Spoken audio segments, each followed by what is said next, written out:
Hello everyone, I am Tacit and welcome to the Gems of War Campaign 14 Week 3 Day 1. So today, of course, as many of you guys probably seen earlier, we covered a whole video on it. We have ourselves the Adana rework, and Ironhawk lives another day. So of course, Ironhawk did not get nerfed, most notable thing. Two biggest buffs I'd probably say are Bomb Bot, because it ends up basically creating bomb gems when it dies, which is rather thematic for it. And that just makes the next bomb bot a little bit easier to end up getting more mana accumulation. And Tesla, for whatever reason, got buffed even further, though can't really complain. Already great option made even better. So that's pretty cool. Aside from that, we had the version 6.9 final update related thing. Obviously, the update's been out for, what, 2 weeks now? However, there was one more part of it that we haven't gotten to see until today, and that is the good old crown system.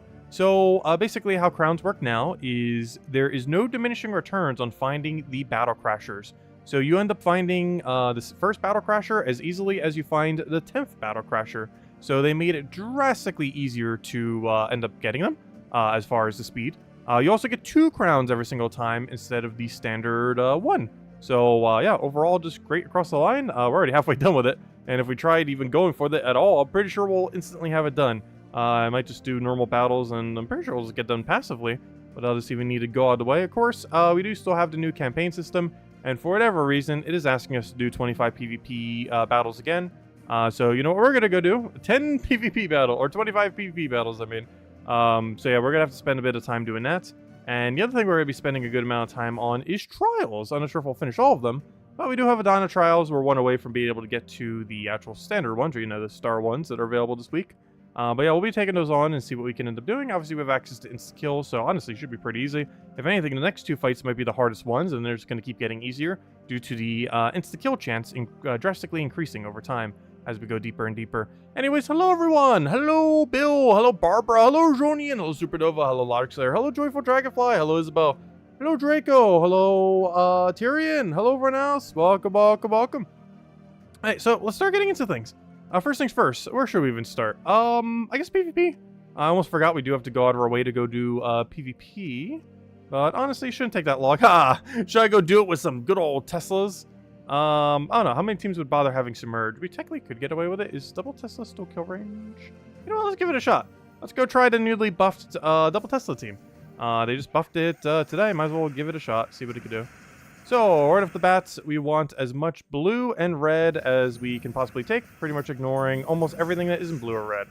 And, oh gosh, he has infinite loop Todd. I didn't even notice that. Oh no, I shouldn't have done it this way. Okay, fine. We'll bring out Zolgoth for everything. Oh, gosh. Good thing there's a gnome there.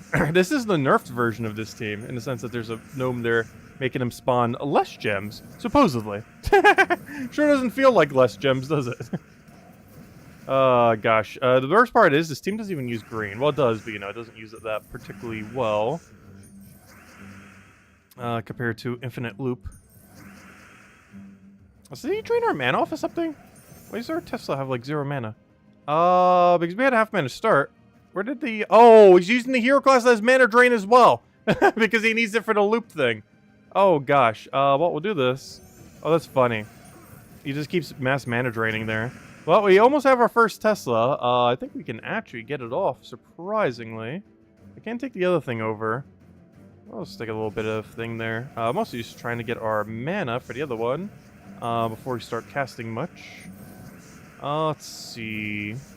Still manageable.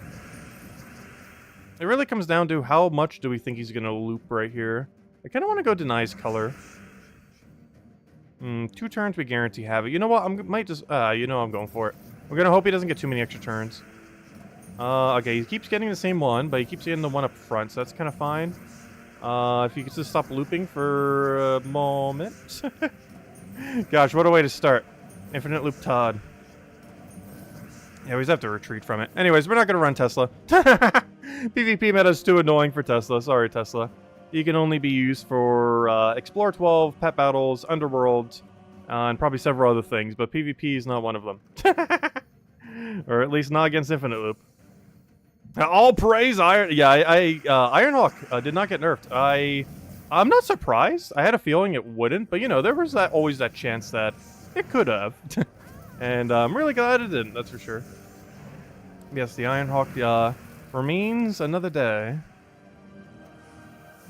And we'll be able to use that on June 2nd. That's when the next Vault event is planned, so we'll be able to end up doing that then. So hello, Stacy. Hello, Hollywood. Hello, Cookie. Hello, G. Hello, Supernova. Welcome, welcome, welcome. What do we need here? We'll take our split. I've always taken blue as if we need it for Tesla. This isn't Tesla team. They changed Tina 9000's first trait. Yeah, they traded a couple things for the core mechanic thingy. I believe it was Firebrand or something before. I don't remember. I also completely forget what Tesla's thing was. I know it was something for mechs. But, I can't remember what on earth it was. Like, they basically changed it from one mech ability to a different mech ability. I think they made it from pure armor or something. Along those lines. Because I do not recall what it was. I know whatever it was before was irrelevant, and whatever it is now is irrelevant. And they both kind of did the same thing, where it's mech related. I just can't remember what the previous irrelevant thing was.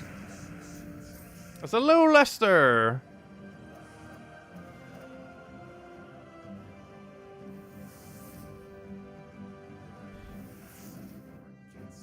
Surprise new mana accumulator. Which one was the mana accumulator?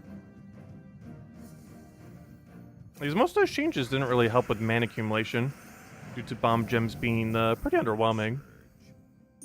Like, some of them definitely got a bit of mana here and there. Well, creating bomb gems on def doesn't really help too much. Like, it does. Like, for Bombot and a few others, it does. But most of them don't utilize it particularly well.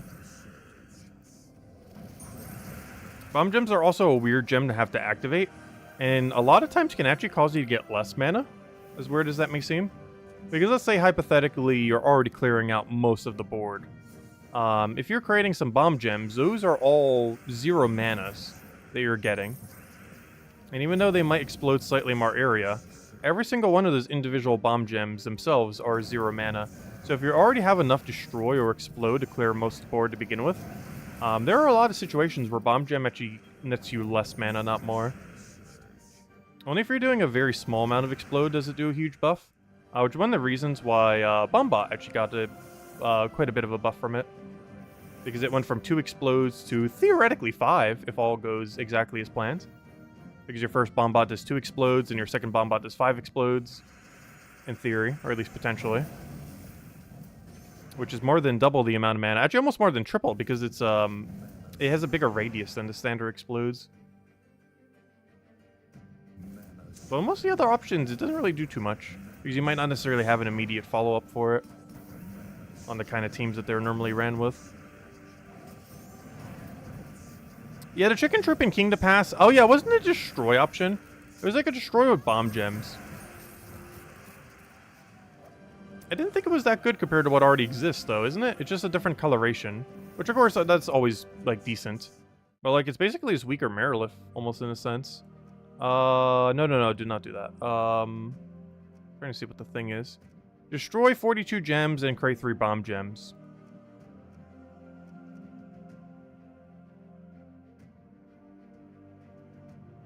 Yeah, so it's basically just weaker Marilith, weaker everything. Like, it does do it. Like, its coloration could potentially come into somewheres. I'm trying to think of what team might want a brown-yellow troop that functions like that. Like, it's going to be used because of its coloration, not because of what its ability is. Because its ability is among one of the weakest of the destroy options. Especially at a 12 mana cost. Because Marilith's technically lower than 12 mana cost, at least in the sense that she has a link going into herself. And that could also create less mana from the bomb gems. Because that's 3 less mana you're getting every time you fully clear the board. Which could also be a bit of a liability. Because assumably you're going to have, you know, in many situations like 60-something destroy, 50-something destroy. And that's going to be, basically make the bomb gems do 0 mana each. Because you're already clearing out pretty much the whole board. So I can't believe we have to do PvP fights. Didn't they say, when they did the update, that, I'm pretty sure there was already a bunch of people complaining on the forum, and I just haven't seen it. But, because I didn't check that part of the forum specifically, because I was looking at all the Adana stuff. But, I was about to go say. Yeah, didn't they say when they were going to make the new format that they were going to make it so you wouldn't have to be forced into a certain mode. We've had 2 weeks in a row where we have to do 25 PvP battles. Something I normally would not even touch. But if nothing else, at least it makes us go get 1.9k PvP rating. Something that you should always do every Monday, though I personally tend to neglect. Due to stacks of resources just being so big that I normally do other stuff. But this is getting us to do the 1.9k again, if nothing else. However, this is not something we would normally be doing. Not a reason for us to go do PvP. I feel like I haven't been touching the PvP in the game for a while, well, other than Guild War, obviously. Mostly because the types of teams you see in PvP these days are just so annoying. Like, you saw the first one we fought today. It was literally infinite Todd loop, and it looped on us with one whole less troop. Because the gnome ended up replacing one of them. Because for the most part, like 90% of teams you fight in PvP, there's only 2 teams. They are the ultra metas that auto-kill you instantly, or the teams that are set up to deliberately be as worse as possible. There are very few in between, and normally it's off of these lower level people like we're fighting right now. Like this guy's level 569, probably just started last month. It's a Hello Nightmare! Welcome, welcome. It's a little Crisp if I say hi, welcome, welcome. Oh yeah, that is true. Hold up, that is actually pretty true. That does force you to have to use mech class, but yeah, that is an interaction I didn't put into consideration. But it does force you to have to use mech. Also, speaking of which, here's the other team that everyone said, just pure firebomb. Though, why does he not have Empower? It's kind of strange. But yeah, that is true. You can make it a 6 mana cost. Okay, you know what? Actually, its viability is actually pretty good then. But that does mean you have to use it with mech in that context. And there's a lot of better hero classes out there. But yeah, that is very true. And you can do that for like Tina 9000. Oh yeah, so that's probably... Oh! That might be one of its bigger purposes then. If you're building a single Tesla team, you can end up going Hero, Chicken, Tesla, Holy Saint Astra, and do it that way. Because that would 50% mana start your entire team, and give you a 6 mana cost Destroy. But honestly, at that point, why not just use Thrall? Like, that's the thing with it too. Because then you could just use a stronger hero and just, you know, use Thrall or Box Strider or something. I don't know, I still personally feel like the Chicken isn't going to get too much use. Like, in theory, it's really strong. And also, the most curious thing about it is, I guess they're keeping it as a mechanic. Because one strange thing is, you know, maybe you would think, like, over time, oh, they would, like, nerf Destroys, just to kind of bring them down a little bit, because of how strong they are. But they just added another option this week. So, you know, they're very well aware of how strong it is, and now they're just like, oh, here's another one. So I guess it's just going to remain as a permanent mechanic, similar to how we kind of assume Ironhawk is at this point.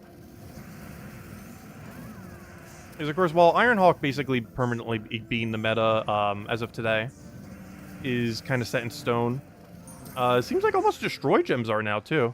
Or not Destroy gems, but, you know, the Destroy meta, where you just use troops that do Destroy in order to get all your mana accumulation. But then again, it seemed like that about Explodes for the longest time, and then out of nowhere, they were like, oh, let's go nerf Explodes, and then they're like, ah, let's go nerf Explodes again. Oh no, we'll see what Destroys end up happening with them.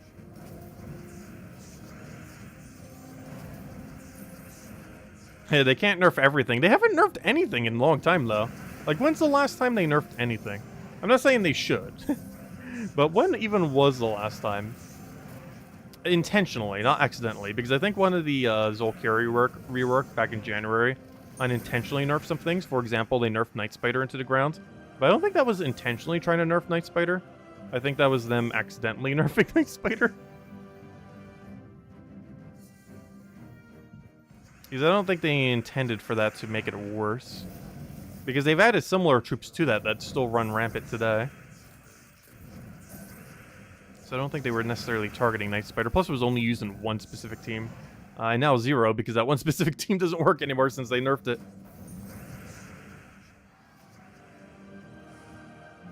it. Mythic tier list on June 9th for 69.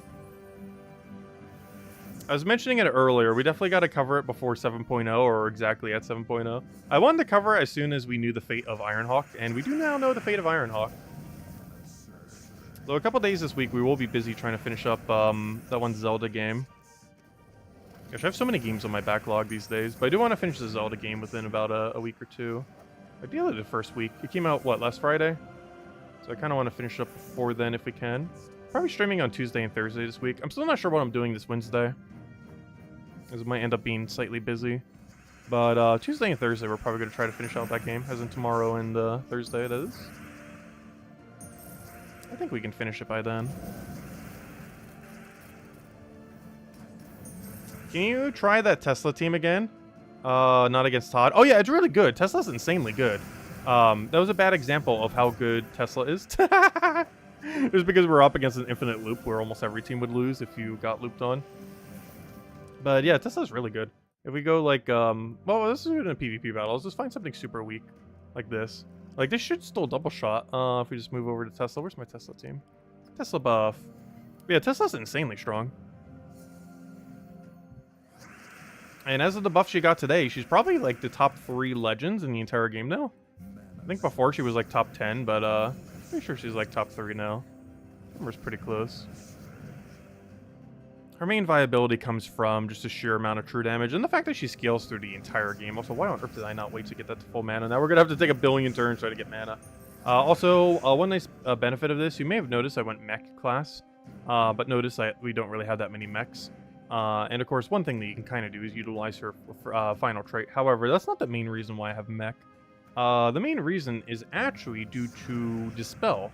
It is one of several hero classes that have the spell traits, and this gets rid of Submerge. So you saw in the hero there, it actually gained Submerge from, I have no clue what actually. But something gave it wait, what on earth gave it Submerge? Wait, but something gave it Submerge. Oh, was it its starting perk? No. Well, I don't know, but somehow it got Submerge, and we got rid of that Submerge. So now we can actually end up hitting it. Okay, we'll go for that, just so we can end up getting the enchant there. A little struggle getting the mana there, but should be a nice clean 2-shot. Make that 3. Oh, it wasn't Submerge, it was Barrier, my bad. That's what it was. I knew it was something protecting it. Maybe we can go try Tesla again on one of these other battles. It's mostly meant for things like AI battles, or, you know, the non-PvP ones. Tesla's biggest issue is she does take a little while to get rolling, because most teams that use her do not necessarily use a dedicated mana accumulator, because they don't necessarily have room. You could always replace out your last slot for it, but then you don't have the half mana start. But it might end up ultimately being more mana. Really just comes down to which way you want to run it. One nice thing with the Holy Sting Astra that might not even be that needed anymore is it helped you get a little bit of damage buff because of the whole armor buff that it does. And it also gives you that nice enchant and get the mana flowing and everything. But it might not be as necessary now that we have that 3-to-1 instead of 4-to-1. Because that's a lot of damage increase. She already hit pretty hard. I think the main reason they did that is they wanted to make Tesla into a 2-cast win troop rather than a 3-cast win troop. There were a lot of damage range, particularly at the higher range, where she would require 3 casts to win. And while I haven't tested every scenario yet, I believe she can 2-cast almost everything in the game, excluding spell damage. Because of course spell damage are still going to be bulky enough. Speaking of which, let me guess. Spell reduction? Yep. Oh gosh. But yeah, she still fails against spell reduction. But I believe the average battle, she will be able to kill everything in 2 casts if they have no, like, submerge, barrier, spell mitigation, anything like that. The spell mitigation probably being the biggest one that will end up stopping it. But as long as they don't have anything like that, she should double cast nearly everything in the game now with the buff that she ended up getting today. Which I think was the main thing they were trying to do when rebalancing her. I am still kind of surprised she got a buff though, but I guess they just wanted to make her even more viable. She's always been kind of a pretty good, like, run through entire game staple. As far as troops that you could just, like, solo everything with. I guess they just wanted to make her a little bit more viable. Not sure why they're not buffing other things to become viable, but they're just making already viable things even better.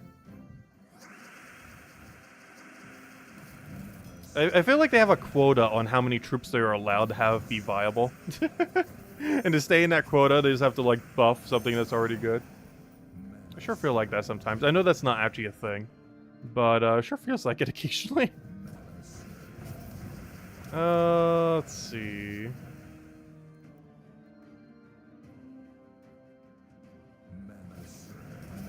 There's a Tesla Explore 9 one-shot team? That sounds about right. Is it Tesla cast only, or does it use an assisting cast?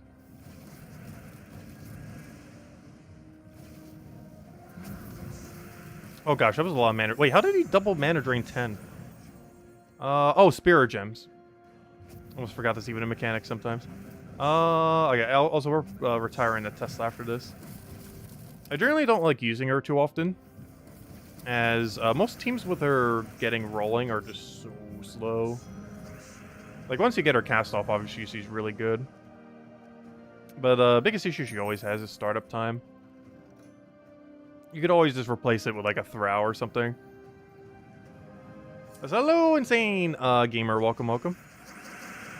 But the biggest issue is her half mana starter kind of consumes a whole slot, and then you're not left with too much after that. And normally you want to double Tesla rather than mana accumulate for the other one. But you could also just do mana accumulation Tesla, and kind of go down that route. Oh, is it just Leprechaun into Tesla? Yeah, I haven't actually tried it yet. Is that enough damage? I guess it might be. Let's build a pure Adana team and check. Hey, war coins. I was buying those for the longest time. Is it still even worth buying war coins? Probably not. We're sitting on like 869. Hey, 69. Oh no, should we buy more? Let's go waste 200 gems. Goodbye 200 gems. There we go. I've actually bought on every war coin offer they've ever had for no reason. I still don't know why. Also, we got all these already. And there's our little chicken. The Bork 3000. I'm not sure how much I'm going to use it. Oh, then again, hold up. We could actually use it in this context right now. Hello, Bork. You're on the team. You made it. Alright, so what I want to go do right now is build a pure Adana team just to test this real quick. So get rid of that. Tesla, Bork. Do you give armor? No. Bork. Looking for Adana mechs. Adana mechs. Well, actually, do I even need it for the other one? I could just do... Because I just need Leprechaun. And then... I'm trying to think what we need for the other thing. We can have +5 armor off of Warden. Is that more than doing just the Adana thing? Because I'm pretty sure we get more...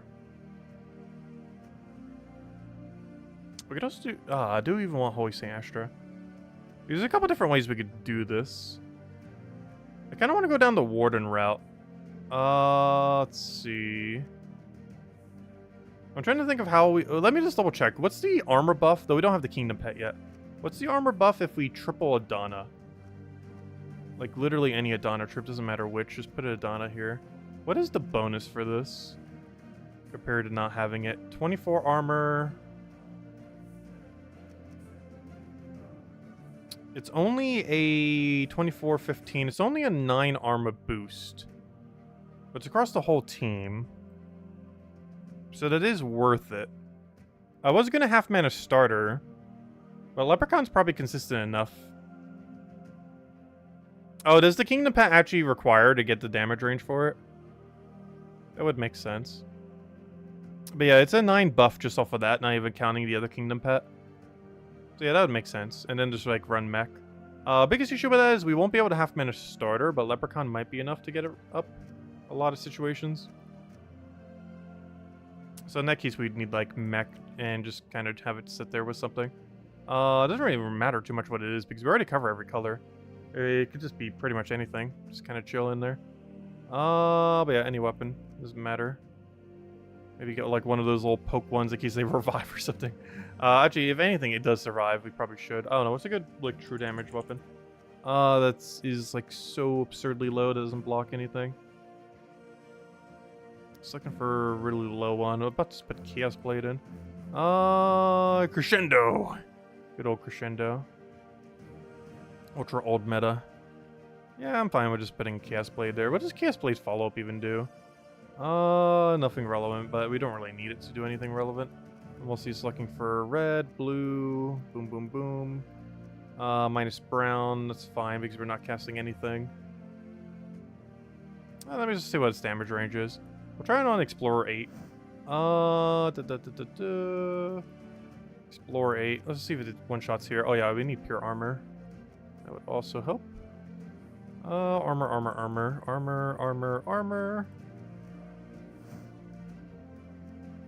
Not that team. But we'll start out with the Starry Pet later. Because we might get it tonight. Better very soon, if not necessarily tonight. Shouldn't take too long to end up doing it though. We have access to instant kill. Well, it's not even one-shotting at 8, so yeah, the Starry Pet's definitely going to be needed then. Because not even at 8 does it one-shot. But we are getting a lot of buff from it at 9. I mean, at the Starry Pet. There's a whole extra set of Kingdom bonus. Which ends up coming out to be... let me double check the team. It would end up coming out to be another 6, 6, 12. Yeah, it'd just be another set of 12 then, right?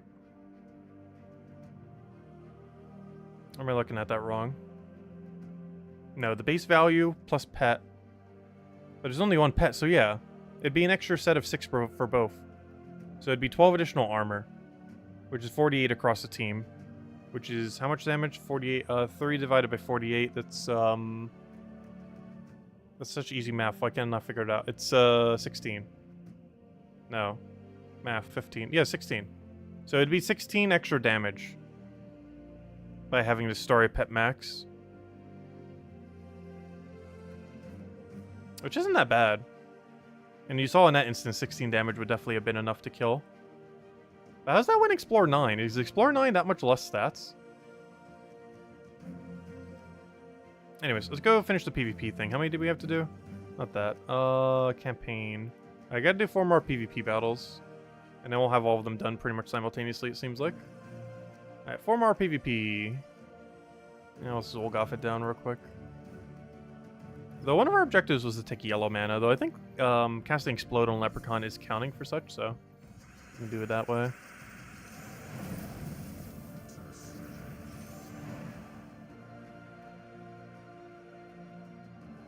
Yeah, one thing that we could end up doing is ditching Leprechaun and use Bork. It'd be a slower start, but its damage output would definitely be Explore 9-able. Because then we'd have tier 4 boost instead of tier 3.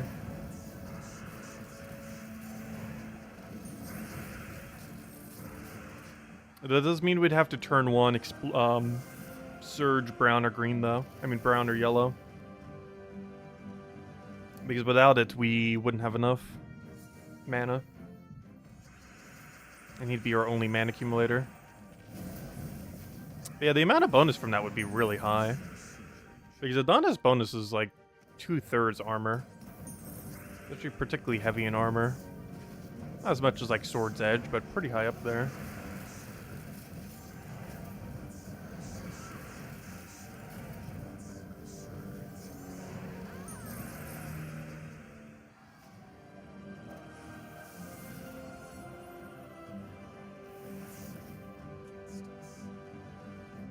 Oh gosh, why am I fighting a Lust team? Why did I click on this? I saw Firebomb, was like, ooh, easy. And then here they are with probably the most annoying Firebomb that actually uses Firebomb as a meta option, oddly enough. This is a team that uses Firebomb because it's good on the team, not because they're trying to make the team bad. It's one of the few instances Firebomb is actually used defensively on a team. Because normally it's like an offensive-only option. If you're like using it in a real team. But the reason why it actually wants to be on that team is Lust does charm every time an ally dies. And you have constant resummon. So basically the Firebomb dies, it gets double charm plus all the benefits of Firebomb, then it keeps resummoning in the first slot, then that keeps dying, it just keeps going.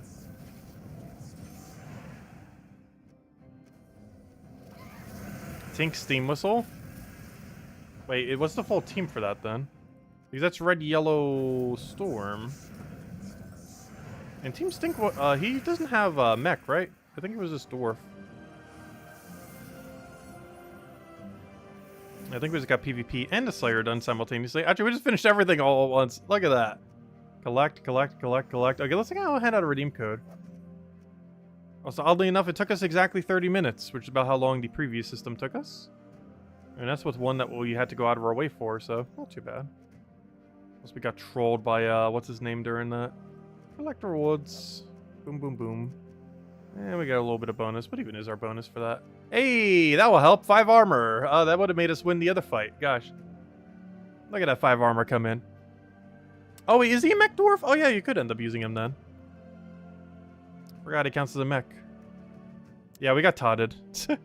Anyways, here you guys go. Here's a redeem code. Oh, wait, I don't have it open. 1 second. I restarted the computer so it wouldn't lag. But in doing so, I have not reopened the code section. Loading, loading, loading. Okay, there it is. Grab this, grab that, cut it, paste it, and there you guys go. There is the redeem code used on gemsofwar.com. Underneath the game code section, your invite code will be found for your settings menu. Redeem code is right over there in chat. Copy paste the random numbers and letters starting with AG. And give same loot as always. 2 treasure maps, 1 gem key, 200 souls, and 2,500 gold. Enjoy, everyone. And also, hey, we finally did all the PvP again. And that's what I was mentioning earlier. 46 glory keys. You can get that every single week from doing the 1.9k PvP. You also get slightly more seals per day. Something I don't always necessarily do every single Monday. The last 2 we kind of did because it told us to. And what's kind of nice about this, the pretty nice thing about this 25 PvP task is that's pretty much how many it takes to get 1.9k PvP rating. So I guess that's kind of why they did it that way. Oh, thank you whoever claimed it for us. There we go, and there's the code. Anyways, next order of business. Let's go do the trials. Start getting into trial. So, of course, Adana trials. We went over the team earlier, and that's exactly what we shall be running. It's a pretty straightforward strategy. There's not really too many ways to end up building the team. Basically, for the earlier fights, we're going with this, and for the later fights, we're going with this. And that's all we can do because we can't change the banner. And this is probably the worst banner we've ever had for one of these. For whatever reason, well, obviously we'd have a red, yellow banner. But for whatever reason, none of our options have yellow. And obviously they could have made it do so, but they didn't. Which is just strange. But I think this is the first time we've had a trial, or, a weekly trial, not one of the side ones, but, one of the ones actually designated to a week, that the trial does not utilize half its banner. I wonder if we're ever going to have a kingdom where both of them don't get used. I highly doubt it. This is probably one of the few instances where one of them doesn't get used, but yeah, one of them does not get used. The yellow does absolutely nothing in any way, shape, or form on this team, which is kind of surprising because a good number of mechs do have yellow in them. Notably Ironhawk, but, there's a good number of them. So basically what we want to do here is keep casting this until the entire enemy team is dead. It has insta-kill chance. It's based on their armor. So in theory, we just click on them, they die, and you do that 4 times, and then you win. That's pretty much the entire strategy. If you really want to, you could probably poke out first slot with skulls and to kill the other 3. Karnak should be the easiest to kill because if it casts even a single time, it gains more armor, basically ensuring its death. Which means it actually gets even weaker when it does its own armor gain, which is kind of convenient. But we'll take this, get her a nice big explode. Yeah, we'll probably take this guy out with skulls every single time. The main reason being, he's already going to be so damaged from us accidentally taking skulls, and just explode damage off of Karnaks, that it's not really going to be worthwhile trying to insta-kill him. Unless he gains enough armor from that, but it's not that much armor that he's gaining. And we're just going to hit it right back down, intentionally or unintentionally, regardless. Worst comes to worst, we could still try the Panther instant kill on him. The problem is the range at which we'll get it at is just so low. We could try. Worst comes to worst, true damage can kill him. Let's see. Come on, luck. Didn't get it. Yeah, honestly, he might be the tankiest thing on the opposing team. Though the more he casts, the easier it is to kill him. Let's see. What's our kill chance right now? I want to say 34%? Less after that. Wow, okay, yeah. You just have to skull this guy down. He's never going to get enough armor value.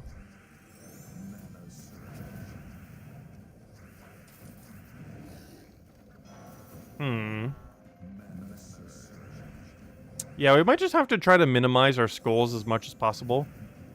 And just let him try to gain armor. Because his armor gain's going to be higher the deeper we go. We just have to kind of let him have it. Oh, I actually forget what this ability even does. It's just bomb gems. I'm not sure why I thought that is something completely different. Whoops. Thinking of a different troop. Also, bomb gem is a pretty useless mechanic. Well, unfortunate that was the main thing they added to Adana, like a bunch more of it. Like, it makes sense that it would be in Adana. Honestly, it seems like it should have originated from Adana. Oh, also, I like the color of that pet with that. Like, obviously, they all have that coloration, but it looks really cool on that one. Also, am I on pure magic right now? Does it even matter? Though, would any of them really matter? Seasons... Oh, actually, there is one. I could run the cleanse medals. Cleanse medals would probably be the most beneficial to us to make sure Panther doesn't die to Deathmark. As, honestly, that's probably the biggest threat to us winning. Is Panther being Deathmark killed. I can't really foresee any other way of losing. But yeah, just to make sure we don't keep having the same situation as the previous fight, I'm actually going to kill from the top down. This will make it so they maintain most of their armor so we can kill them a bit quicker. Because otherwise we're taking off too much of their armor between Karneks and random skulls. Speaking of which, why did I even take that skull? Oh, I need that green! Getting a bit lack of options here. My Karneks! Oh yeah, that's a factor too. Hold up. We can actually lose. That was one of the reasons I was going to put the other thing in first earlier. And it's almost about that time. Oh, kill that one out. The problem is this guy doesn't gain armor like the other guy, though. Also, if this Panther dies, we are in trouble. Oh, it's not giving me any of the mana we need. And now it's taking too many skulls. I'll have a standoff with this thing. Oh, no. Yeah, we're going to need to put the meat shield in first. We're already deep enough that that matters. Oh, we're actually going to lose this. Okay, well, time to immediately put it in first slot. Gosh. Alright, try it again. Okay, you know what? We'll give them armor or something. Just in case. Because we don't really need magic for anything here. Seasons? Do we even need seasons? I'd prefer to hit them less. Do we even really need armor specifically, though? Because it's not like he's boost ratioing the kill onto them. So you know what? This will be one of the first times we could run life. No, I was gonna stick with armor. It's fine.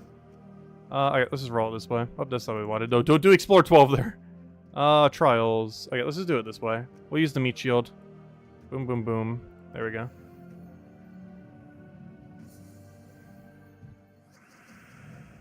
Zella D13. Easiest trial by far. Oh yeah, it's definitely the easiest trial we've ever had. All you have to do is to click insta-kill 4 times and you win. It is very easy. And now that we have our meat shield in place, we should be good to go. Right, I'm going to deliberately let first slot live again. I think that strategy worked out better. Because he actually has a way to armor gain on like the second slot. So we're going to kill the second, then the third, then the fourth. Because then they can take skulls and not have to worry about them as much. Because sometimes we need it to mitigate their damage. So we take this one out, then we take that one out. I mean this one out, then this one. And we just kind of leave that one there. And that's going to be the game plan then.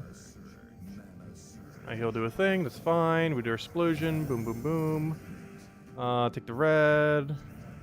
Take the, we need mana.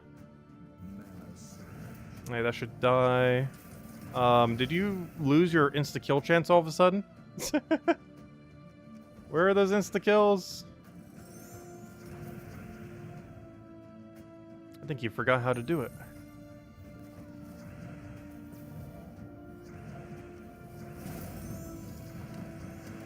Or 2 casts in without a single one. Actually, maybe I should give them HP. He does have a true damage effectively. Alright, there we go. Okay, now we need to kill that thing before it kills us. Since he's technically hitting true damage. Oh, is he going to go for it? He actually did! No! The extra life isn't going to be the difference between life or death, but you know what? We'll still give it to them. Here we go. Have some life. One of the few times we're actually ever going to end up utilizing it, probably. Let's go back.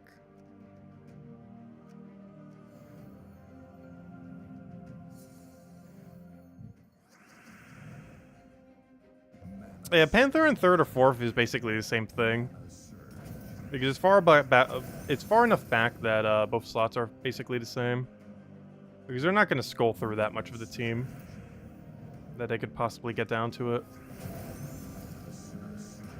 At least in theory. In theory.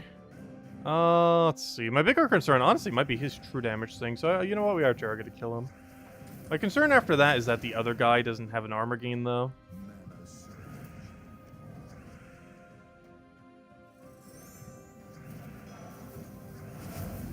This thing definitely needs to die first just to get rid of that true damage.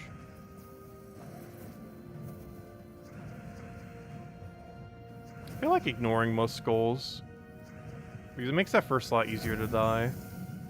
That seems pretty high priority. Actually, you know what? Maybe we'll have to move them down. We're getting way too many skulls because of how many I'm giving up for them. Just to make them easier to kill.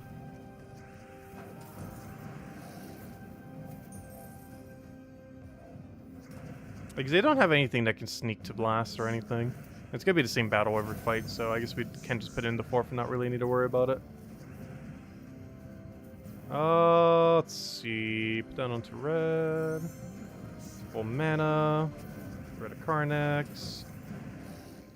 Last one's always going to be the most annoying just because trying to get through its true damage. Or the insta-kill chance. Because it's going to have almost no armor left every single time.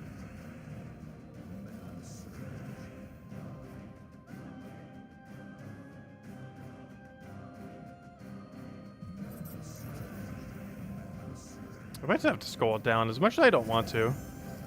Because if this doesn't kill it... oh, Death Mark, could you imagine? Death Mark kill? You know you want it? Oh, we're just gonna kill him with skulls. Death Mark kill? Come on. Come on. Come on. We went the entire other event without getting a single one. Come on, give it to us this week. Come on. Just one. There we go, finally!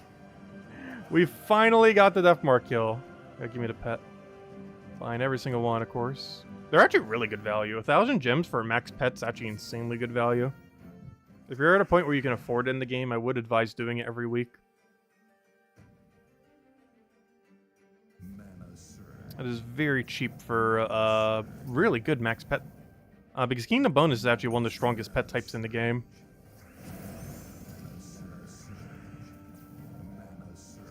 It's also the bonus that takes effect with the least amount of team building. In a sense that you only need 2 of the type. Whereas a troop type requires 3 and pure color requires 4 of the same. So it requires the least amount of input in order to get a benefit from it. And it's one of the stronger benefits because there's a lot of buffs for it between Kingdom and everything else that all stack together.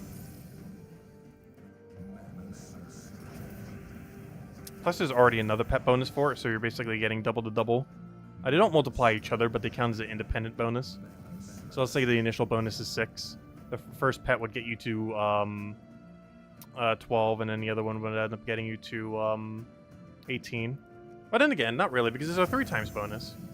So let's say the bonus is 2. The first pet would get you to 4. Because technically every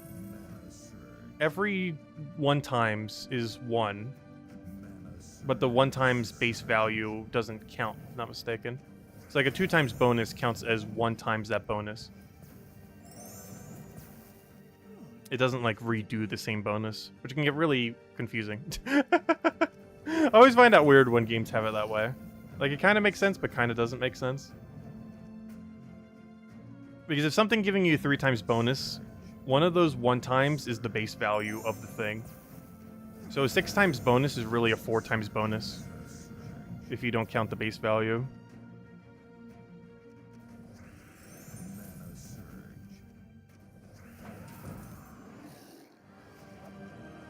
Which is effectively what having one of these extra pets are combined with the other pet.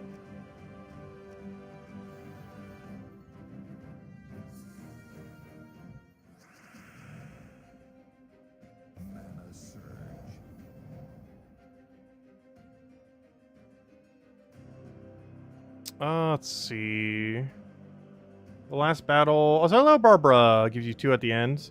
Do you think you have to do the last battle times 3? Wait, what do you mean by that? Okay, let's see. Let's go take the purple. Oh, you mean the number of copies you get from it? Like, pet-wise?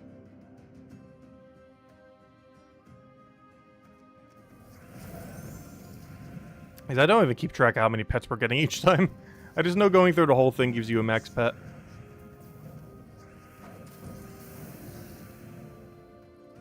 You didn't have the gems when you cleared them? Yeah, earlier on in the game, I wouldn't advise bothering with them as much.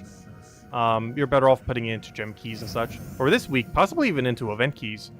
I would say in current state of game, just straight up buying 50 bulks of event keys isn't that worth it. Though this is one week that you might make an exception to it, as the event queue drop table is honestly probably the best event queue drop table in the entire game. It has buffed Tesla and it has not nerfed Ironhawk in it, which are two of the strongest things. It's basically the strongest legends, or one of the, combined with one of the strongest mythics in the game, as far as how desirable it'd be to have them. And they're both in the exact same event queue drop table this week. Though the mythics could be relatively rare, though, because there is 2 other mythics in the drop table. I didn't even mention the other guy that's there, but there are 3. T9000 and Ironhawk are obviously the 2 you want to see.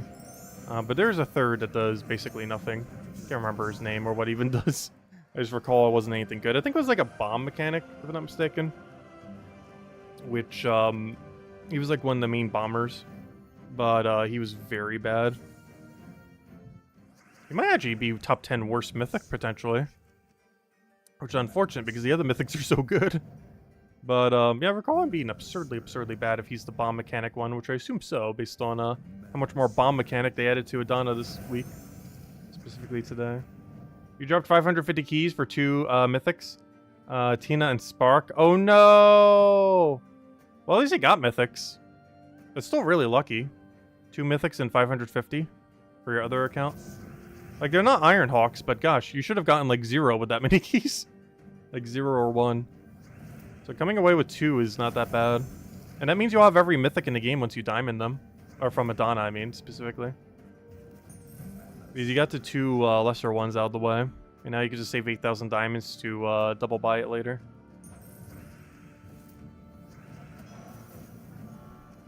But honestly, I'm pretty sure that's, like, the main reason they didn't nerf Ironhawk. Well, other than the amount of backlash that would happen if they ever did.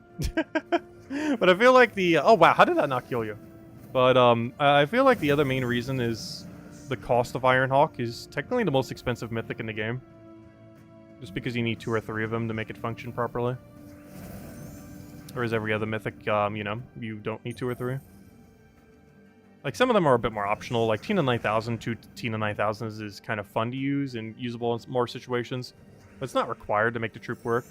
Unlike Ironhawk, that pretty much needs 2 to even function. Because 1 Ironhawk is kind of bad. 1 Ironhawk does basically nothing. For the most part. Like, there's nothing that 1 Ironhawk does that you can't already do with, like, Rowan or some other similar build. Only when you get 2 or 3 does it start to actually do unique things. Very strong unique things. So why does it feel like our extra turn, or not extra turn, our insta-kill chance is going down despite them having higher armor? Well, you know for sure Carnix will die the second we touch it, but I want to kill the other one first. I've already started it. Come on, die already, please. Come on. How are you still alive? What's our insta-kill chance right now? He's 310 armor. It's like a 70% chance that we failed like 4 times now.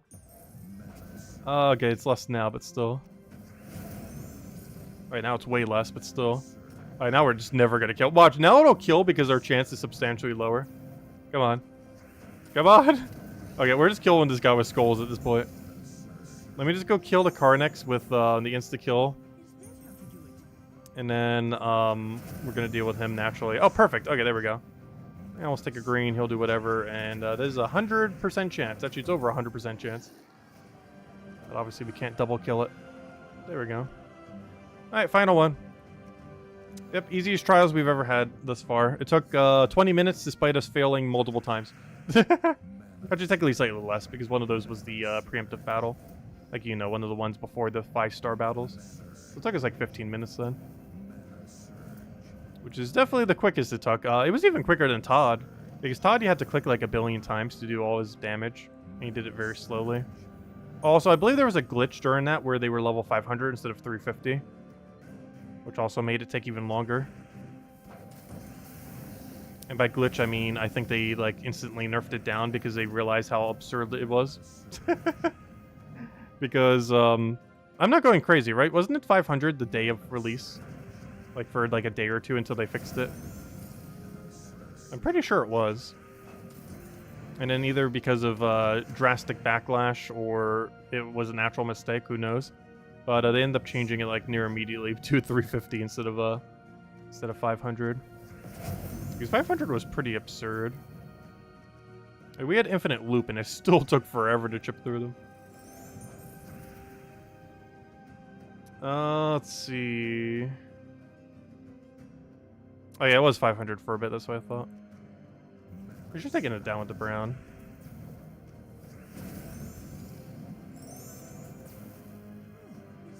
You dumped 2.5 K keys and got double Ironhawk. Nice, huge congrats. That's actually really lucky. You got 2 in a row and a Tina. Wow, that's even better.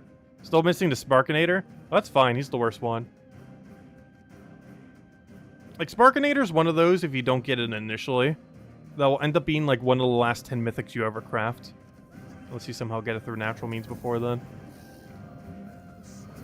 But if you already have the other 2, he's going to be one of the last mythics you ever get at this point. Which isn't necessarily a bad thing. But he's in that category where the only reason you would go out of your way to get him at this point is because you have literally everything else of value. There we go. Okay, that was a little bit of lucky insta-kill there. That was only a 40% chance or so. And if I'm not mistaken, that is already the final battle.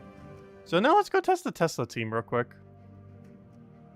So Crisp, and I believe someone else was mentioning, we have insta-kill on Explore 9. So let me deliberately retreat from this fight. And see if this actually is enough damage. So we'll go to 9, we'll make it pure mech. Which does mean we have to use the Bork as our mana accumulator, which means I should probably go upgrade that thing. Let me ditch the Leprechaun. Let me add, I guess it doesn't really matter here, I have a team 9000. Really doesn't matter what the other thing is since we're just clicking Tesla to win. I should probably upgrade my Bork because I'm pretty sure he's level 10, the default. Can I send him at all? No, we have 5 copies. I could if I want to waste some blue orbs, but it's not really worth it. I'll wait till he naturally gets upgraded. But I will still give him his traits and everything. Reinforced, armored, all that. Boom, boom, boom.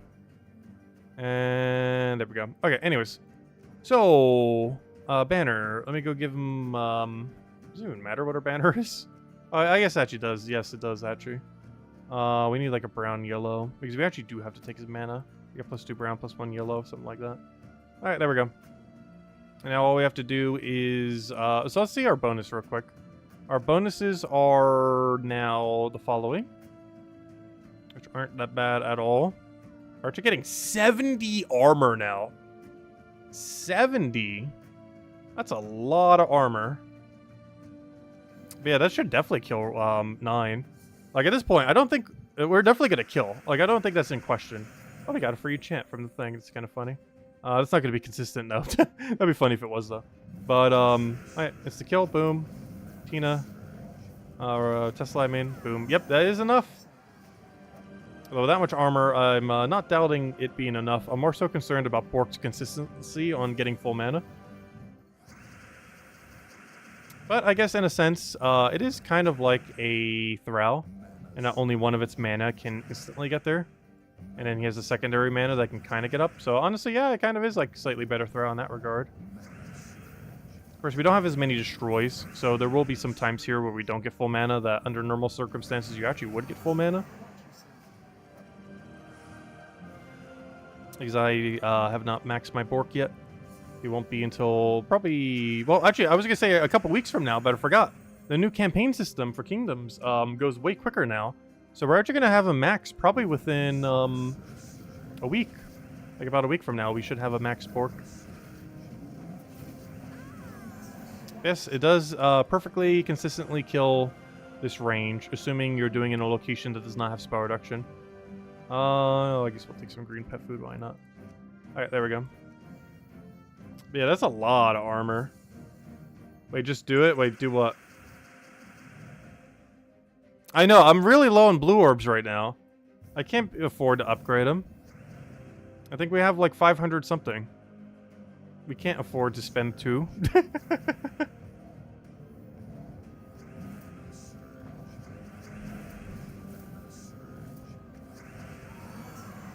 Did I upgrade the pet to max? Oh yeah, duh. I didn't even do that yet, did I? Hold up, you're right. Wait, that's not even his full power.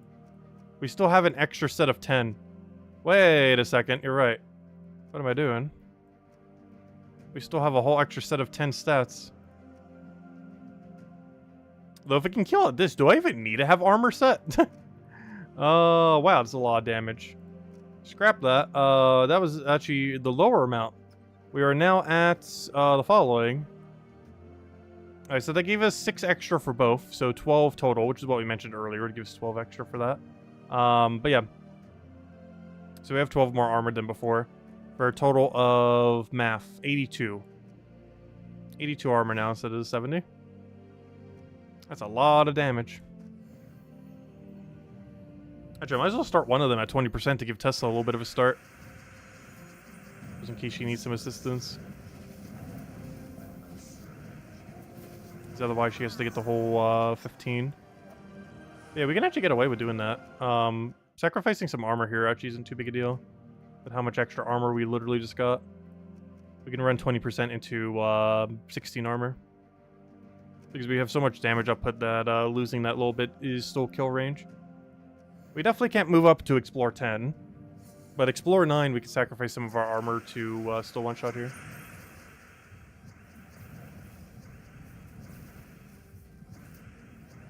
Come on, Bork, get mana. Yeah, he's kind of nice. He's kind of like a, oh no, he's still weaker than some of the other options out there.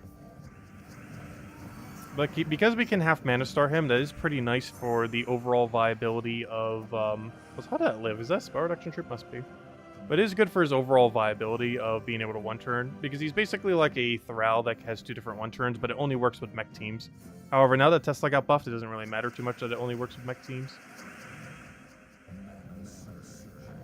Of course, it doesn't have to be purely mech. Just mech enough to have justify putting a Mechanist Hero class on it.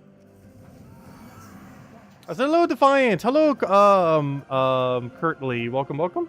Another question: are the previous traits available still? What do you mean by previous traits? Do you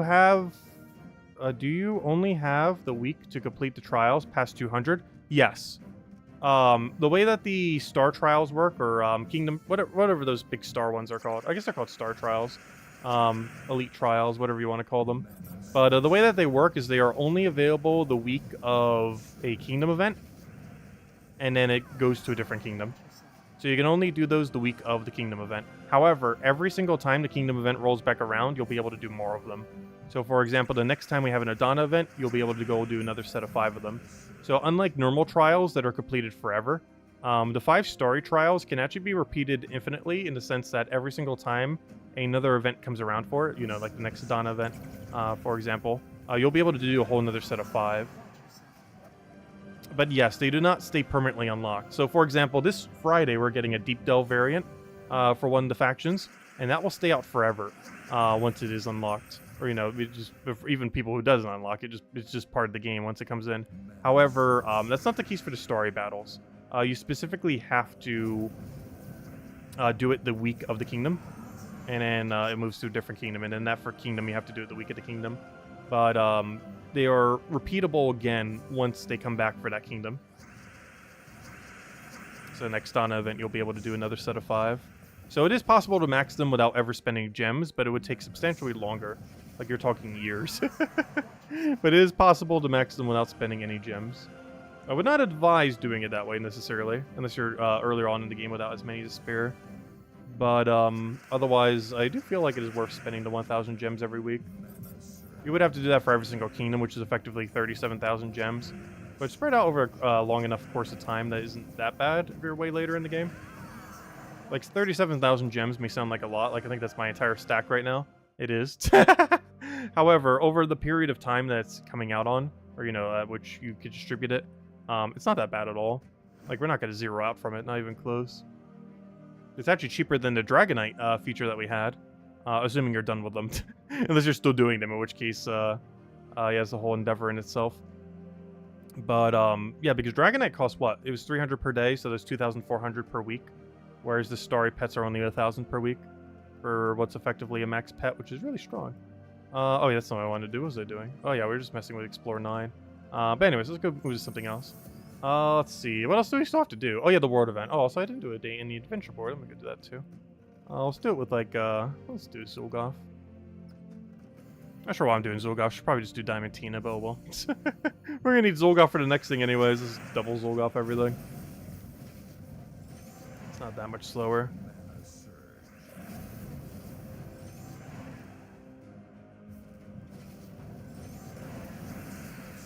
Oh gosh, you know what I still have a taste of my mouth of?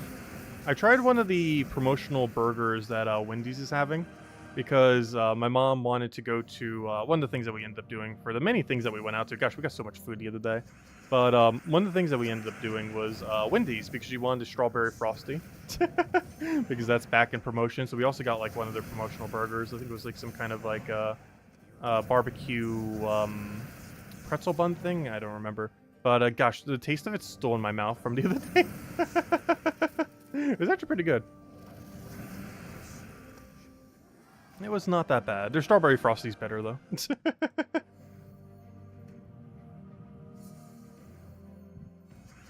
Oh wait, is this a Life and Death week? I completely forgot to mention it. Wait, is it? No. Wait, what? Life and Death's not available this week. Oh, unless you mean on Switch. Because I was just thinking, yeah, that's not the event that we have. Oh wait, never mind. You mean this Friday? Hold up. Yeah, you're right. It's a Deep Delve variant for the Life and Death version, isn't it? Yeah, I'll mention that in the video when we cover that. Because I did keep the faction thingy separate. But yeah, it's not this Tuesday, but this Friday, Saturday, and Sunday, you should be able to get Life and Death, I believe. Because it's Silver Necropolis. I remember now. And Silver Necropolis is the Life and Death location. I kind of forgot about it during the video. No, I didn't forget about it, but I forgot which kingdom it was associated to. But yeah, Silver Necropolis is the Life and Death faction. Which is relevant purely for, well, Life and Death. It's a weapon that generally only rotates about once per year, and it's one of the top 10 weapons in the whole game. It's most noteworthy used during Guild War, either offensively or defensively. But there's still a few other things you could use it for. They ended up nerfing it a couple years back, but even after a nerf, its viability is still pretty much identical. It was actually a weapon so strong that nerfing it by 3 mana made no difference. It was just already so strong and still remains so strong. Which is weird, because if you nerf most things in the game by 3 mana, like, its usage would go down. Life and Death, if anything, I think its usage went up. It might be one of the first times something just got a straight-up nerf, and usage actually went up more. And the main reason for that is more people have it over time. Because around the time that they end up nerfing it, it ended up coming out, like, the week after. And then people realize, oh, it's still kind of strong, so, its usage just went up, not down. Which might be one of the first few times in Gems of War history where an item that was purely nerfed, or, you know, a troop or whatever else, that was purely nerfed, actually got an increase in usage after getting nerfed. Might be one of the only few times this ever happened.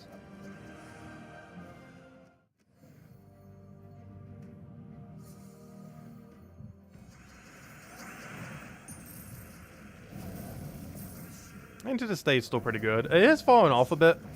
I feel like biggest issue with Life and Death these days is not even that Life and Death is getting worse in any way, shape, or form, but that people are getting better at facing Life and Death. It's one of those weapons that seems really intimidating initially. And then after you get some troops and kind of faced it several times, pretty easy to take down more often than not. Still very strong, though. Its main gimmick is it can get such a lead on you that you just can't win against it in some contexts. As long as you never let that happen, it just dies. But so does, like, pretty much everything in Guild War. I think Guild War win rate's, like, over 90%, if not more. As far as, like, the average, at least in higher guilds, win rate across it all. Ah, there we go. Anyways, I guess we'll go mess with the world event a little bit. Oh, yeah, we still have dungeons, too. Anything good? Oh? Oh. Gosh, no, not an ice trap. Oh, we're gonna hit all of the traps today. What's the other one? Jinx or, yeah, just Jinx, it's fine. It does nearly nothing in current state of game. I remember when Jinx was meta. The Famine Jinx meta was, probably the funniest thing that has ever existed. No, there's been a couple funny ones over the years. But, it was probably the most viable mana drain was ever in the history of the game.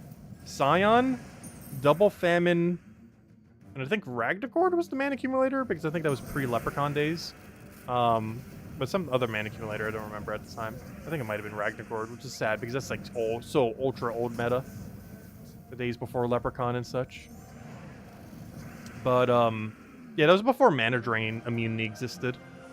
So you had Scion that could full mana drain you per skull. You had Double Famine that both had Jinx that would also does Scion have Jinx? I don't remember. But both the Famines had Jinx back in the day. It doesn't have the trait anymore. So you would be able to lower down mana surges, and at the time mana surges mattered a lot more compared to now, where there's so many alternative ways to gain infinite mana. Whereas back then there wasn't as many. And also Famine used to only have 20 mana cost at the time, whereas it is 24 now. Which is kind of funny because when Famine was first released, it was actually released with a 24 mana cost. And then had a 20 for the longest time, like a couple years I think or something.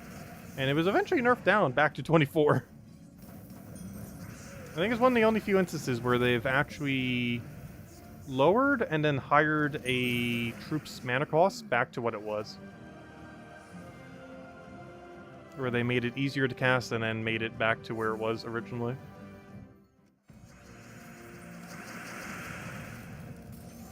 They don't rebalance as much these days for anything like that to really happen again. Like this Adana rework that we got today, this is the last time they rebalanced any troops since January. It has been 4 whole months since they've touched any rebalance whatsoever. It tends to go for really long periods of time.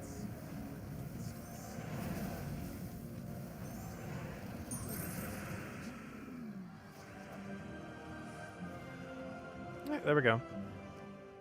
Alright, next. We did that. Let's go do some of the World event. We're not going to do all of it right now, but we got a couple of the battles in. How about the guild? Which I don't even think about the tiers yet, did I? Nope, not yet. Probably like tier 2 or something. Don't need that much of a buff. Hey, we got a Dracos. He did get a 5% insta-kill increase. It's not a lot, but, you know, every bit helps. He didn't buff his final trait, though, which I'm kind of surprised. It's a bit underwhelming compared to other magic reducers in the game. Wait, do I not even have enough for a full medal? I don't think I do. Also, that's not the one I want. Give me the other team. I want the good old Teslas. Going all-in Tesla build. Actually, for these earlier fights, get rid of that weapon. Let's mention that during the video, too. Just do that. Let's see. 20% into a bunch of armor, though. We had 2 metals. Metal. Let's go around with this. And as I also mentioned earlier, though I don't think I mentioned that during the stream, even though Tesla does not benefit at all from magic, she does still benefit from magic amplification. There are currently only 2 ways that this can be done. The first is during this game mode. During World event, there are medals on some weeks where you are capable of doing extra spell damage, and that does count. And the more common way of being able to do it is Fairy Fire. Fairy Fire allows you to do 50% more spell damage, and that does allow Tesla to hit that way. And while there will almost never be a situation where this can be possible, she could also use both simultaneously, and it would stack. Though I'm not sure we've really ever had an opportunity to really realistically use both Fairy Fire and Spell Increase simultaneously. As pretty much anytime she has Spell Increase, Fairy Fire is not available in a easy to apply way. Like, I don't even think it is physically possible, because I don't think any Adana weapon has Fairy Fire. And none of the troops have Fairy Fire. I'll take that one over. Grab a blue. Throw down the Tesla. We should be one-shotting these for a very long time with how much spell increase we have. Also, I believe double metal with her new boost ratio might be enough to forever one-shot this entire game mode. Now, there's just something super spell tanky in there, like a Tina 9000 there at the end or something, which there might be. But otherwise, I'm pretty sure this never stops one-shotting. Also, don't take Smash-A-Bot, by the way. Take everything except the Smash-A-Bots. Though you're probably going to be forced into not taking the Smash-A-Bot. The main area that matters a little bit more is 16 to 30. As far as when the battles come in. This week, it's mostly because of the weird scoring. But as long as you're not taking Smash-A-Bot, you should kind of be fine. For the second section, you kind of don't want to take Smash-A-Bot nor Ted. But, and prioritize the other two. But as long as you're just doing rarity order, you should be fine. Just don't take Smash-A-Bot and do rarity order, and we should be good to go. Alright, I'll take that one over. Get our red, get our Tesla, get even more armor, not like it needs it. Look at all those bomb gems. Also, there might be some instances where we actually bottleneck the whole board. Bomb gems are one of those weird gems where if you don't have a destroy mechanic, they kind of just linger for forever. Like, obviously, once you do, the whole board's just going to get instantly explode.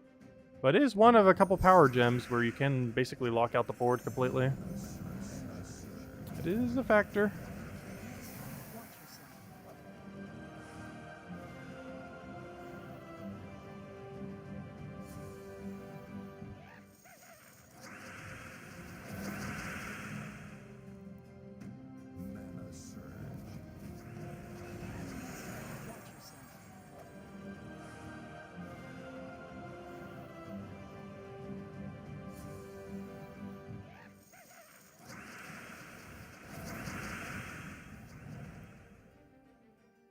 Do you think we saw more Weaver, Life and Death, and Orb Weaver become infinitely more popular despite all three being nerfed?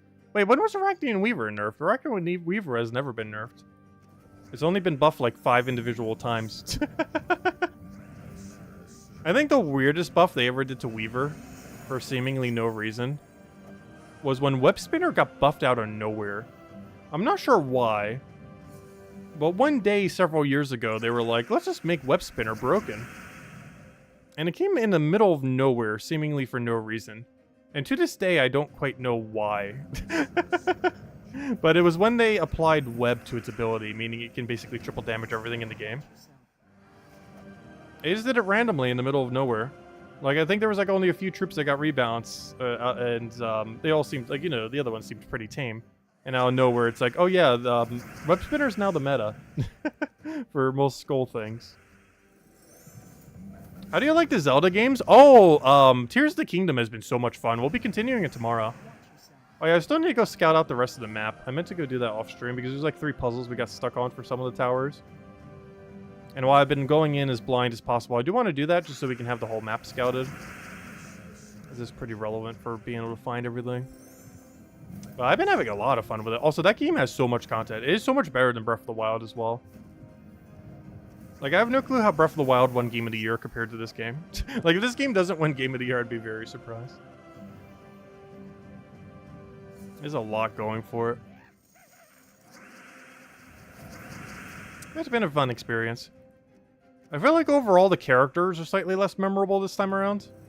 We're also not, like, super deep into it yet.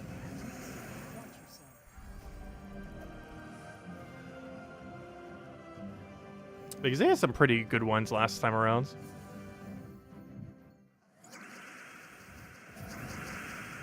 Let's see. Okay, we'll take that one over. Grab blue. I think that's almost an issue that like every series that goes on for a while has. Like, for example, Fire Emblem. I'm pretty sure like 90% of all Fire Emblem characters are as forgettable as they could possibly be. And they only ever have like a few good ones pop in here and there, like Byleth and such. And I feel like Zelda has slightly had that issue over the years, where it's just such a long-running series going for decades that, you know, sometimes they miss heavily on a lot of the characters because you just constantly have to keep adding more and more. And they eventually run out of ideas. But yeah, Toolin was pretty nice. Let's see. I'll take that one over. Gosh, how long is the Zelda series at this point? Wasn't it like late 1980s? Like, it was before my time, for sure. It's been going for quite some time. And Ganon is still around.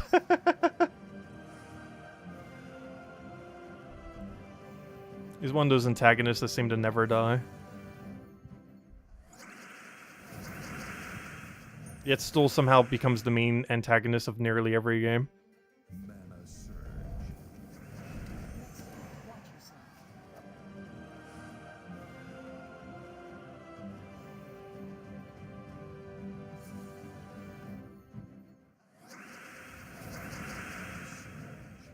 It's a glorified $70. It's not even $70 though. Unless you're buying it physical. I bought it day of release for $47. Counting tax, because there was no tax on it where I live. But yeah, the digital version was $47.50 on day of release. It's not even a $50 game. Because they allowed it with the bundle pass thingy thing that they offer from time to time. Where you can get a Nintendo game for $50 if you get it digitally. But you have to buy like 2 of them. So they get $100 up front, but you know, you can use the other one later to get another one for $50 later. But you also get some of the money back because you bought it digitally. I think they give you back like, gosh, I forget what the ratio is. But basically for every $50 it comes out to $2.50. Which is why it says like basically $47.50. At least for the digital version. But yeah, I hope they don't start going down the route of $70 games all over the place.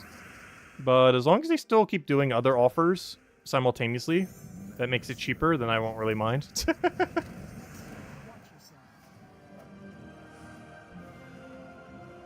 $47.50 is not that bad at all. I almost spent that much on, Darkest Dungeon. I think Darkest Dungeon was like $30. It had like a 25% discount if you already owned it. Like I think it retailed for 40, but if you already owned it, you can get it for 30 with the other thingy. Though some people still spent the full price because they didn't realize it. And I think that's what happened with Tears of the Kingdom as well. Because a lot of people didn't realize they could get it for like over $20 cheaper. And might have bought it for the full 70. Oh, I just realized we haven't done all of our purple kills yet. Let me go do that real quick. Hold up. Let's go to Cinemirage and just do stuff real quick. And hey, we don't have to worry about this getting nerfed anymore. This team shall live for years, possibly forever. You click button and then you win. Yeah, they better never nerf this. It's just such a relaxing team.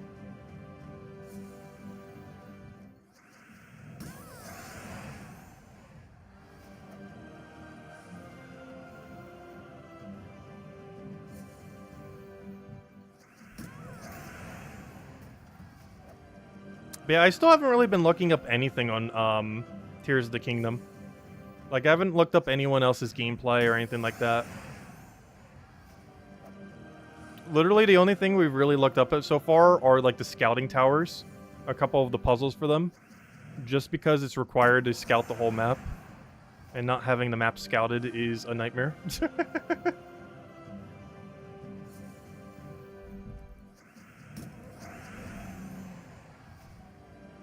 There's probably like a billion like absurdly overpowered techs in the game that I haven't discovered yet. I think the one I am most thankful that we found on our own from messing around is the fact that you can raise like one of those little bird platforms, time travel it back so you can instantly jump onto it, and then get like a super high flight bird from like nearly anywhere. That has been very useful to us. But apparently you can build like whole flying machines, because I found one built in the game itself. Like you go to an island and it's like, oh, there's a whole flying machine here. It doesn't last that long. But yeah, we could just build our own if we really want to. Not quite sure how you would structure it like that. Because gosh, did it use a lot of moving parts. But yeah, you can build like absurd things. I wouldn't be surprised if someone built a whole airship. Because there's like a 25 or 20 or so limit, I believe. Because we found that out in that one dungeon of how many things you can connect. But I believe you could make multiple individual objects that use that many. So you could build like a 25-piece machine, but then build another 25-piece machine on top of that 25-piece machine, and then build another 25-piece machine under that 25-piece machine, and almost make it like a segmented centipede of machines, and just build an entire tower of machinery until the game crashes because the Nintendo Switch can't handle it. I'm pretty sure that's possible. Even though there's a connect limit per thing, I don't believe there's a entity limit. Though I haven't actually tried yet to try to put like 1,000 things on screen at once. I'm pretty sure it'll run at like 5 frames per second, but you'd be able to build some pretty crazy things.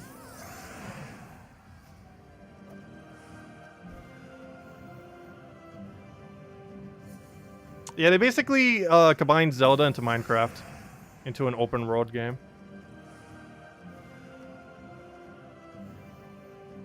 Because there's a lot you could build out of that. A lot of fun pieces, so I've been having so much fun exploring that game. Like, my experience with it so far compared to Breath of the Wild is so drastically different.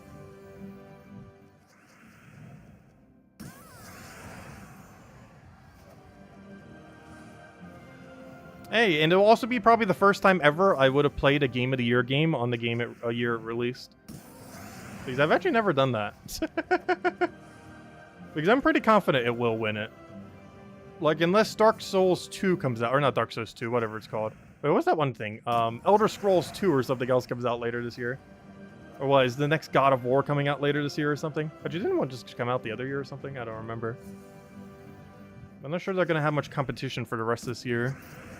Because I know they didn't have much competition prior yet this year. Actually, what games have even come out this year, really? Like, not that many. As far as, like, good, super high-budget games.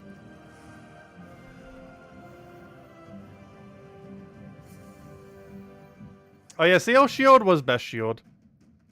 I'm sad because we don't have Sail Shield anymore. I'm not even sure if Sail Shield even functioned, but it looked funny. Anyways, we got 100 gems. Also, one thing I didn't end up mentioning, though some of you guys may have noticed, this is the second day in a row we've gotten a Kill 150 objective.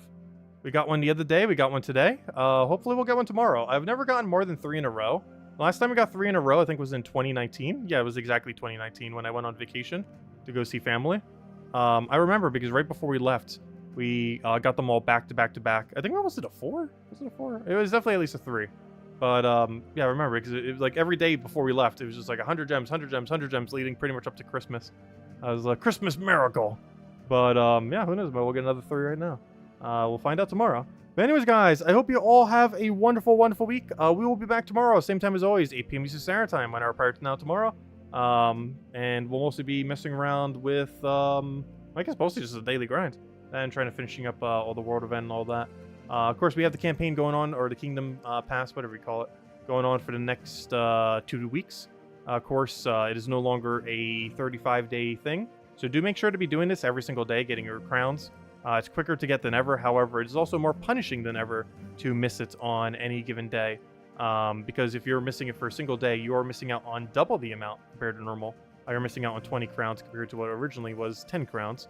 So do make sure to be doing that. It's pretty quick daily. They made it like 1/3 the time as before. We'll actually time it tomorrow and see how long it takes.